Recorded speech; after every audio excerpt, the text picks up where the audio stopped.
husband, and they were saying like he does like math or physics, and Connor does graphic design and stuff. And they were saying about how they throw, like a lot of their shots aren't linear. Yep. There are these kind of weird, like archy things, Yep. right? And I was like, yeah, because, and at the time, I can't with you because your center line attack is too strong. You and like if I'm fighting Drake, people have the explosive lunge.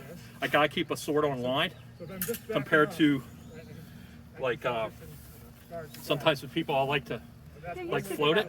Yeah. Absolutely. So I'll float it because then you can get those weird, Yep, absolutely. you know, hooky things.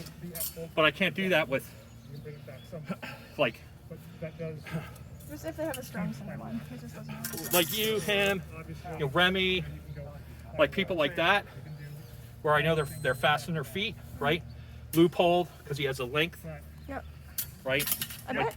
those guys I can't do that as much But I was just thinking, like, because I want that defense in the middle. yeah. But I'm like, you can do it as a second attention, I imagine, because I'll snap in towards you, and if I fall short or just fuck it up, then you have that little moment of, like, you have a pause where I'm stuck and close. And of course you can hit it. Yeah. Absolutely. But that was good to see because like it's nice that I'm throwing this one Yeah. in that That kind was of drop. nice. That was very nice. Yeah. So that becomes maybe a compensation for it compared to like Yeah. it floating here. You Because just one tighten of it up a little bit. one of the things I saw when I was watching the tape was I was keeping this point here, Yeah.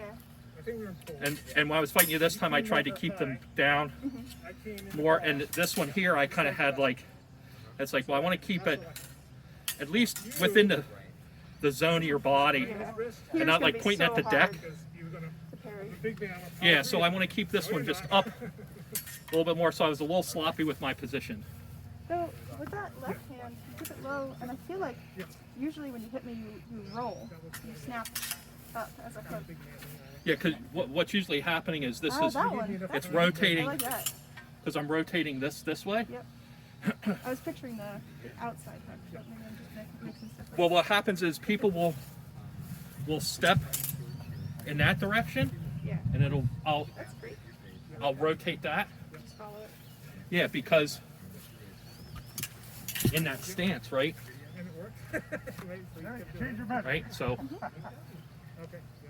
Yeah, you're snapping them both to the middle. but I can. So it's deceptive because people are like, oh well, he can't reach. It's like I can reach Yeah, I wouldn't. as I wouldn't far. fucking make that shit. It's a dumb thing to make. I mean, there's certainly a threshold. Like, if you get too far, I can't. You know, but I can go to 45 and still reach pretty far. And also the line between your back heel and your wrist is pretty straight. Like, Yeah. That's about as much as you can get out of a body. When you twist it, it's not like some people are twisting, they only go about here. But you're extending. Yeah, I really reaching try the to over rotate this hip. This Yeah. hip's. It's like your flexibility through that is really strong. Yeah. I'm into that. But yeah, it's probably just for those hooks, you still have those angles. You just have to make them shorter. Agreed. Yes. Because, the response is going to be a little bit faster. But they're still definitely available. But then too, I was feeling like right up here in his chest is covered really well. So I was trying to get my body to aim for the top of his head and right at his pelvis or lower tendon. So I'm going to try that again later today. It's up here. It's like where I want to shoot for no reason. But it shoots right into his defense. It's not a good idea. His toes open though. Especially after he takes a step, it stays. So you just hit him with the toe.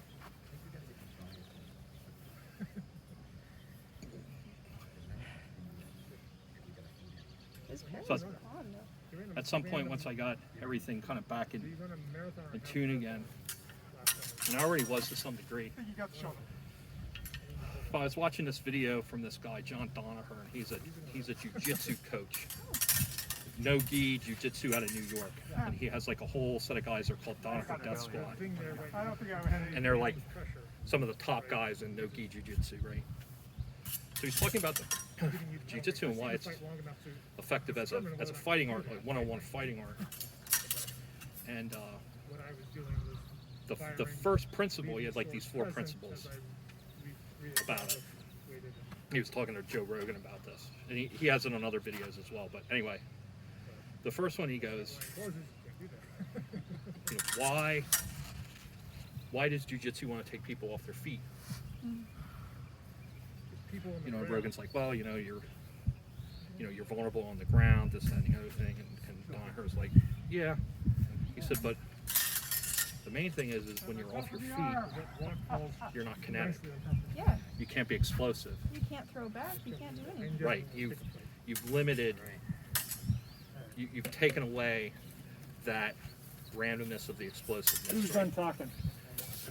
We're talking about jiu-jitsu. One more. I've only got another half hour here, so. That seems like a much more So anyway, appropriate answer. I was thinking about that in relation to our game and like trying to focus more on Moron, would you call me? legs and feet. You called me legs and feet? Yeah. Careful, Eddie's got long everything.